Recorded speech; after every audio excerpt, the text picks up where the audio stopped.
by a spur line called the Alaskan Railroad. That's very interesting because under the emergency orders, under FEMA, one of the railroads that gets activated and falls under their control is the Alaskan Railway. And so we're beginning to find out that all of this goes together. The Alaskan camp was purchased under a mental health bill, and of course you have to understand that they are using mental health as one of their primary methods of warfare. The Iron Mountain recommendations for an inquisition for social purification are also confirmed by the Lord Jesus Christ. Then shall they deliver you up to be afflicted, and shall kill you, and you shall be hated of all nations for my name's sake. This is predominantly a move against Christians and Jesus Christ. And he shall speak great words against the Most High, and shall wear out the saints of the Most High, and think to change times and laws. See, that's exactly what they're doing right now. They're changing all the laws. And it was given unto him to make war with the saints, and to overcome them, and power was given him over all kindreds, tongues, and nations. And in Revelation 17, and I saw the woman drunken with the blood of the saints, and the blood of the martyrs of Jesus. And this is actually, you're going to find out, has much to do with the United Nations. Iron Mountain substitute for war blood games has been, in effect, implemented and is being carried out. Ecological, considering the shortcomings of war as a mechanism of selective population control, it might appear that devising substitutes for this function should be comparatively simple.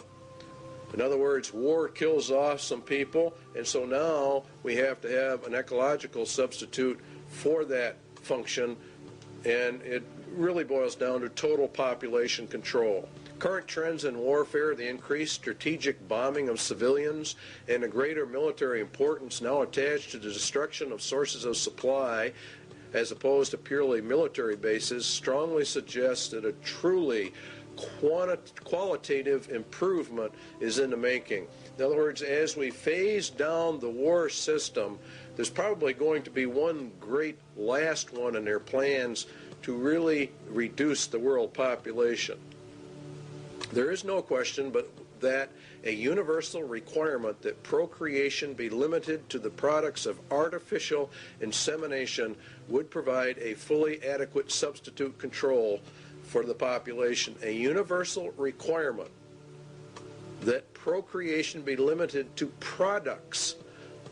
See how they treat people. Conception and embryonic growth taking place wholly under laboratory conditions would extend these controls to their logical conclusion.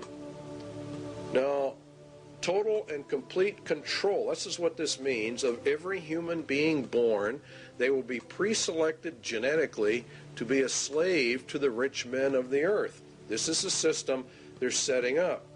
They have an intermediate step, total control of conception with a variant of the pill via water supplies or certain essential foodstuffs. In other words, they intend to, when they bring in this new system, they will stop the growth of the population. They will put it into the food or the water supplies, and then they would offset it by a controlled substance so that it could be countermanded and the woman become pregnant.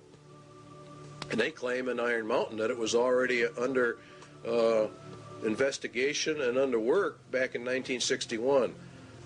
So the interpretation is the mandatory mass sterilization of the human race with them in total control of all the antidotes for it.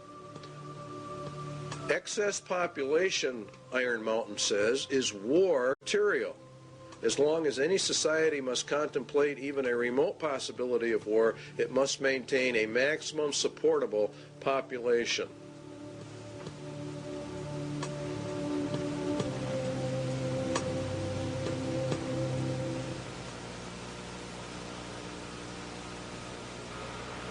When the auditor finally gets his hands into the balance sheet.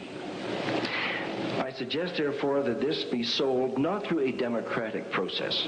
That would take too long and devour far too much of the funds to educate the cannon fodder, unfortunately, which populates the earth.